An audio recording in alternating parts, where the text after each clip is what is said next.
All right, guys. Happy Sunday to you all. Okay. Good afternoon, distinguished ladies and gentlemen.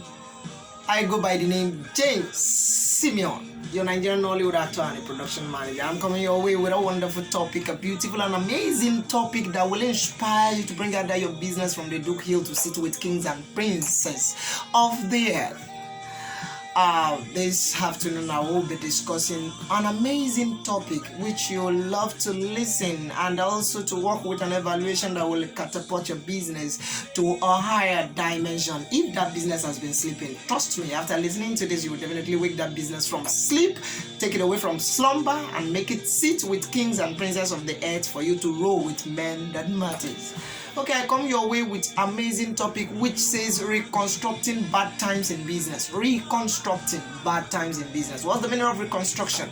The ability to look at something that is collapsing and looking at strategies, patterns, innovation, creative idea, entrepreneurial skills, bringing them together to reconstruct. That means to rearrange, to reorganize that thing that is dying, to bring it back to life.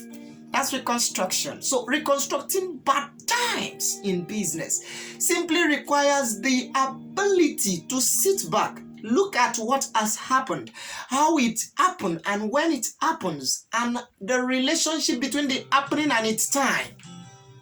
Bringing those concepts back to existence and try to rearrange it. Now, people say my business is no longer moving like it usually used to be. Have you asked yourself a question? What are my customer relationship? Oh God, I'm giving you a limelight. Kudos to what you're looking for. What are my customers' relationship? How do I relate with my business? How do I relate with my customers? How do I relate with myself as well to my businesses? Financial management, leadership skills, teamwork, etc. I can mention it all, but I will tell you, for you to bring back your business back to life, we do say something that the past tense does not matter. Who tells you? The past tense matters a lot. Now let me tell you something. Without the past tense, there is no present. Without the present, there is no future.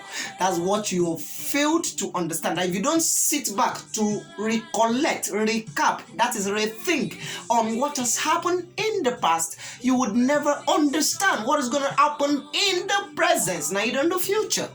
So you need to understand that business add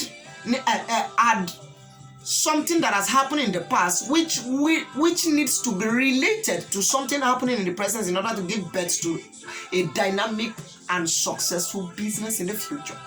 So you sit down and ask yourself questions. What are the things that I've done that is not giving me the result that usually comes? Then you ask yourself that questions. You try to answer that rhetorical questions. Now let me give you 3 concepts you need to look into. 1, adaptive and innovations. You need to adapt to a new system. 1. Secondly, you need to know how to innovate, bring new things into existence.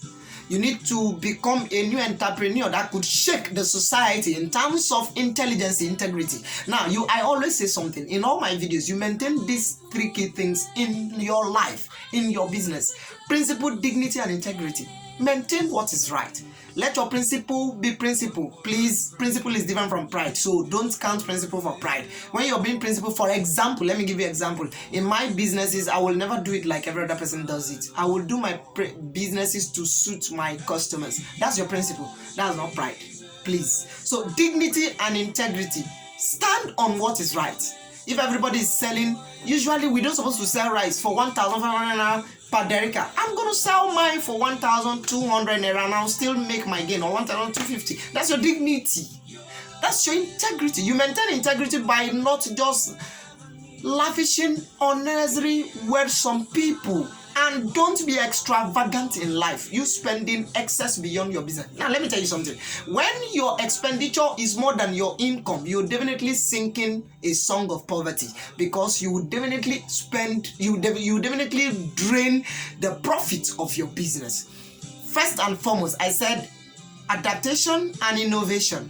You need to adapt to a new system and you need to bring in new strategies to your business. Secondly, leadership and teamwork. leadership, please, I'm sorry, there's difference between a leader and a boss. These are the two key concepts we interrelated with each other. Please, bosses are those people who comes to the office and tell you, do whatever I ask you to do and don't ask me a question, neither give me your advice. It's not relevant. That is what we call a boss. But leaders comes to the office and tell you, come, let's reason together. Like Jesus would say, he said, come, let's reason together. Reason together, let's think of what we can do unique that could give birth to a new things in this company. Reasoning together. Now let me tell you, the Bible says something. Sorry for sounding religiously, but that's just the truth. It said 2 good herbs are better than one. It means when 2 people comes together and reason instinctively, they would definitely get the outcome. That's why you need to rub minds. It's just like marriages. When you rub minds with your wife or your husband and at home, you find out that things worked out perfectly. But when you start seeing yourself as the boss